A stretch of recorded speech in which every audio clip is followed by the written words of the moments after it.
Olá, como você está? Que bom que você está acompanhando a gente nas lições da EBD Virtual.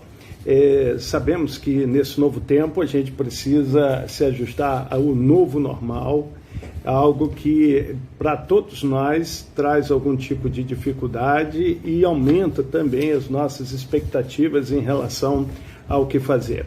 Mas quero dizer para você que, se porventura você não acompanhou as lições na EBD Virtual, elas estão disponíveis no Facebook da igreja. Você pode acessar e pode rever quantas vezes você desejar todas as lições, inclusive com a opinião do psicólogo convidado para a oportunidade.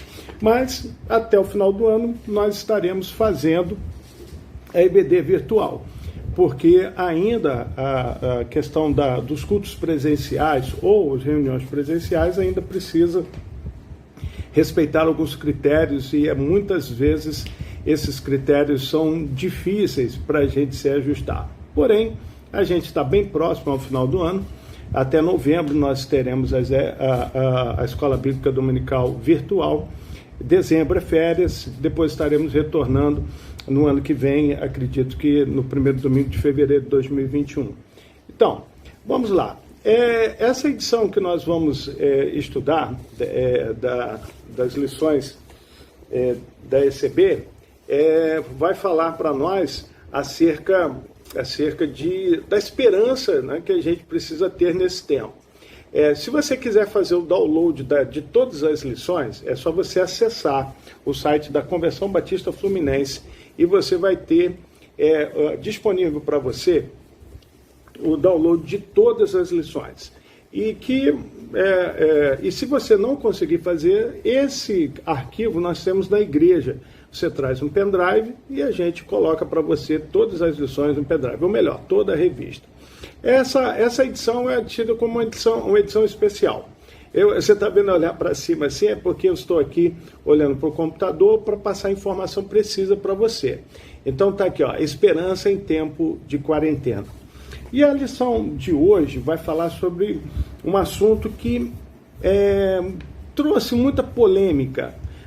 Até porque quando a gente fala de assuntos relacionados à igreja, todos eles nos levam à polêmica. Por quê? Porque nós temos a liberdade como cristão que somos, e nesse caso batista também, nós temos a liberdade do livre exame das escrituras. Então, por esse livre exame, a gente acaba por muitas vezes expressando a nossa opinião e tendo ela como única, ou como a melhor para todas as pessoas, que na verdade não é bem assim.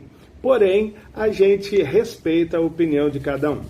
E o título da lição de hoje é assim: a igreja nunca fecha. Quem é o autor dessa lição? É Eliudes Júnior Macharete Fonseca. Eu conheço ele, nós já participamos de várias assembleias, de vários congressos de pastores. É um jovem, né? Ele deve estar aí no máximo com os seus 35 anos, no máximo, se tiver mais um pouquinho. Casado, tem 2 filhos e é pastor na região dos Lagos, se não me falha a memória, na igreja, numa das igrejas de Cabo Frio. E ele tem muito conteúdo, apesar de ser um jovem, ele é muito culto, e eu tenho certeza do que ele vai nos apresentar na lição, você vai ser muito beneficiado com isso. A ideia com relação a que a igreja nunca fecha é lembrar principalmente que nós que somos a igreja. Muitas vezes a gente tem uma leitura equivocada quando a gente fala assim: a igreja está fechada, o templo está fechado, mas as pessoas, elas continuam no exercício de sua fé, no exercício dos seus dons, nos ministérios a ela confiado. Então é importante a gente saber também que, sendo Deus, um Deus onisciente, ele não foi pego de surpresa em relação a tudo isso que está acontecendo. O que nós temos que fazer como bons cristãos? Nós temos que olhar para essas demandas do tempo presente e encontrar o melhor jeito. E esse melhor jeito nem sempre será fácil de ser encontrado. Contudo, garanto a você que impossível não é. Então, quando a gente olha para essa questão, a gente precisa olhar o que é, de fato, verdadeiro, o que é especulação e o que é aquilo que nós podemos fazer juntos para que a gente possa alcançar um resultado favorável. Então, olha, nos tópicos a seguir da lição, da Igreja Nunca Fecha, nós vamos ver Paulo falando e chamando a atenção nossa para a questão de que nós somos a igreja. Ele chama a gente para uma cooperação consciente. Olha só, nesse tempo, quantas pessoas têm abandonado a fé? Isso mostra de que elas não têm uma consciência, ou, melhor colocando, uma maturidade cristã para enfrentar tempos difíceis. A gente deve abandoná-las? De certo que não. Romanos capítulo 15, verso 1, diz assim: nós que somos os fortes devemos suportar as fraquezas dos fracos e não agradar somente a nós mesmos. Está lá em Romanos 15, 1. E Paulo nos convida a essa fé madura, a essa fé onde a gente vai, nos momentos difíceis, nós vamos colocar ela em exercício. Mostrar de que aonde cada um de nós estivermos, somos representantes dessa igreja de Cristo, ou o corpo de Cristo. O segundo tópico vai falar sobre a construção convicta, ou seja, de olhar para a fé, olhar para as circunstâncias, e não somente se dar conta do prédio da igreja, do edifício, né? É importante? É importante a gente ter um prédio confortável, bonito, como o nosso está ficando? Sim, porém, entendemos que, uma vez que a gente tenha essa consciência de que Paulo nos fala de que nós que somos o edifício da igreja, a moradia do Espírito Santo, nós precisamos ter essa consciência de que, mesmo em tempos difíceis, lembrar das palavras e das profecias, né? Como diz lá em Isaías 43, verso 13, quando diz assim: agindo Deus, quem impedirá? Precisamos convidar Deus a agir na nossa vida nos momentos, principalmente nos momentos que a gente não sabe o final da história. A gente tem um romantismo muito legal quando a gente lê a Bíblia, quando a gente lê as histórias que ali estão registradas, e a gente tem uma tendência a glorificar a Deus. Isso é bom, deve ser feito isso, mas sabe, muitas vezes a gente glorifica a Deus porque nós conhecemos o final da história. E aí? Você tem seguido a recomendação de Paulo, quando ele escreve aos Tessalonicenses, dizendo lá no capítulo 5, no verso 17, dizendo: em tudo dai graça? Olha só, isso quer dizer que quando nós vivenciamos essas histórias e em tudo somos agradecidos, nós estamos entendendo o papel da igreja e entendendo que a igreja não fecha porque ela entende a missão a qual foi confiada a ela. E outra coisa, nós precisamos também entender de que a habitação segura sempre será a fé em Deus. O templo, ele cria em nós uma expectativa que criava no povo, no primeiro templo construído, a sensação de ir lá no templo e encontrar Deus. Essa sensação ou esse pensamento é saudável, com certeza sim. Porém, nós precisamos nos adequar nos tempos difíceis e olhar para as circunstâncias e ver de que ao momento certo Deus dará o escape a gente de todas as coisas.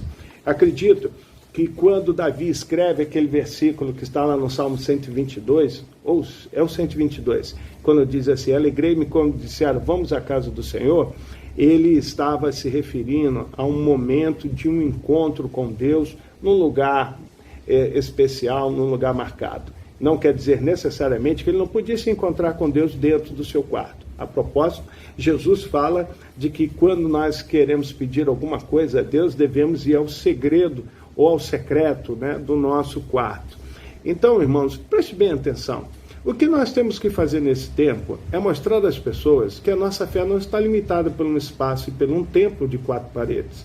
Que nós podemos, sim, nesse momento, fortalecer a fé e sairmos mais maduros, mais aptos a pregar a palavra de Deus. Não deixar com que essas coisas venham tirar a nossa alegria. Porque, olha só, a primeira expressão de Davi, quando ele fala de ir ao templo, ele fala assim: alegrei-me quando me disseram. E eu gosto sempre de lembrar de que a alegria do Senhor é o que em nós? A nossa força. Então é importante que você entenda que a igreja nunca fecha, porque nós estamos sempre aptos a ouvir o Espírito Santo, se assim desejarmos. Aqui no Para Pensar e Agir, diz assim, deixa eu ler para você: não é uma tarefa tão fácil ficar em casa numa quarentena. É doloroso estar impedido de participar dos cultos coletivos e presenciais, e até mesmo, eventualmente, passar à frente do templo da igreja e vê-lo fechado em pleno domingo. Mas antes da pandemia, dávamos o devido valor ao congregar? A nossa postura demonstrava que, de fato, valorizávamos o privilégio da comunhão no mesmo espaço físico? Somos santuários de Deus. Uma vez que a igreja é a gente, como deve ser um relacionamento entre os irmãos? Cristo é o alicerce, o fundamento. Sobre ele devemos erguer as construções adequadas. Como estão as obras das nossas mãos? Penso, queridos e igreja amada, de que Deus está dando uma sacudidela na gente, para a gente aprender e se dar conta de que muitas vezes nós somos felizes e não somos conscientes disso, e muito menos agradecidos. Que a gente possa entender de que esse tempo deve nos fortalecer, nos levar a ter uma vida em concordância com a palavra de Deus, mesmo que as circunstâncias não sejam favoráveis. Entre no site, baixe a lição, se porventura, essa edição, inclusive, um detalhe importante, ela não foi encadernada. A Convenção Batista Fluminense, ela disponibilizou o arquivo para nós fazermos o download, então ela não tem a versão encadernada. Você poderá, como eu já disse, baixar isso e ler no seu smart, ou você poderá trazer um pendrive e colocar o arquivo e ir até um lugar e pedir para que imprimam para você. Você pode até pedir para imprimir somente as lições, caso você assim desejar. Tenha um bom estudo, lance-se ao desafio de ler os textos indicados e deixe com que Deus use sua vida. Sabe por quê? A igreja nunca fecha. Que Deus te abençoe e que as próximas lições nós possamos nos sentir impulsionados a fazer a obra do Senhor. Amém? Deus te abençoe. Aqui, pastor Hudson Paura, pastor da Primeira Igreja Batista em Figueira. Até que enfim. Vamos voltar nossos cultos.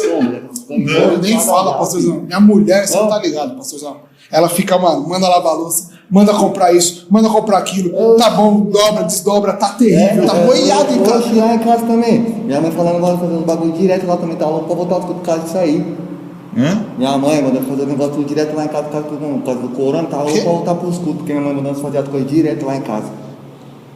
Então, a gente vai voltar, só que assim, não é porque a gente vai voltar que tem que voltar de qualquer jeito, é tudo com prudência, porque existem vidas, eu não quero levar a culpa de nenhuma alma, né, antecipar nenhuma promoção. Tem as tiazinhas que se levantar a mão pro céu, Deus, brau. Então, eu tô chamando o rapaz, ele já deve estar chegando, faz uns 15 minutos que eu liguei pra ele vai vir pra dar essas orientações pra gente respeitar, então eu preciso que vocês me ajudem nisso. Eu acho que ele chegou lá. Afasta. Opa! Sem máscara, senhor? Sem máscara numa pandemia dessa? Que isso? Não pode. E a máscara? Olha aqui pra mim. Afasta. Ô, doutor, tudo bom? Boa noite, pastor. Boa noite. A gente está aqui para seguir suas orientações para fazer os nossos cultos aí, né? Sim, como diz a Organização Mundial da Saúde, né? Ó, limite, no máximo, 50 pessoas, todo mundo de máscara. É importantíssimo também, ó, diácono com termômetro na porta já, ó. Legal. Isso aí eu compro baratinho na internet, né? Isso aqui, R$ 249,90, o senhor adquiriu. E tem que ser assim, ó. Não pode ser aquele que coloca debaixo do braço, que não pode ter contato. Porque demora muito também, né? Isso, tem que ser a laser aqui, ó. E tem os irmãos que não tomam banho e Tá bom, né? Até avisar também, passar desodorante. O banho tá liberado, né, pastor? Idoso, gestante, criança, doença crônica, tudo dentro de casa, viu, pastor? Não pode ninguém. 50 pessoas no máximo. 50 pessoas no máximo. A distância de uma cadeira para outra, como que é? É 1,5 metro entre uma cadeira e outra. 1,5 metro, tá. Microfone, como que a gente faz para os testemunhos, para dividir? Então, um microfone para cada pessoa. Por exemplo, vai ter 3 oportunidades no culto. 3 microfones, um para cada pessoa. Não pode ter esse contato de troca de microfone. Virar para o lado, falar. Nada. Isolamento de 1,5 metro, todo mundo olhando para frente, acabou o culto. Sem essa de apertar a mão, abraçar, nada. Não, então não vai poder abraçar as irmãs. Você falar, abraça as irmãs. Abraçar? Jamais abraçar. Então pegar na mão sem chance. Não, nada. E no máximo 50 pessoas. Pegar na mão, abraçar, cumprimentar, nada, pastor. Zoado o culto, mano. Só 50 pessoas, não. Você é louco, vou tocar pra quem? Não, tem que ter culto, gente, tem que ter. Mas é zoado, a gente fica na live mesmo. Internet Não, gente, eu preciso pagar o aluguel da igreja. Bem lembrado, pastor. Vamos falar sobre dinheiro agora. Ó, dinheiro não pode pegar porque o vírus leva 2 dias para sair do papel. Então, não pode recolher dinheiro. O cartão vai ter um contato com a maquininha e o senhor com o cartão. Envelope também não pode passar porque é papel também 2 dias. Então, pastor, nada de dízimos e ofertas também.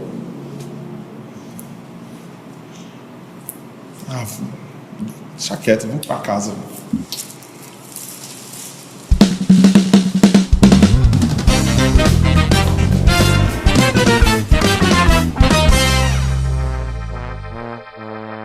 Fogou em cima, lava a louça, pega o tapete, vira o cachorro, sai passear com a vizinha. Mano, tá terrível, pastor. Passado. Fazer um monte de coisa, filho. Um monte de coisa, minha mãe. Mesma fita, mandou fazer um monte de coisa. Quem? Pastorzão, é lava a louça. Vai se ferrar. Querendo ou não, a parada tá acontecendo.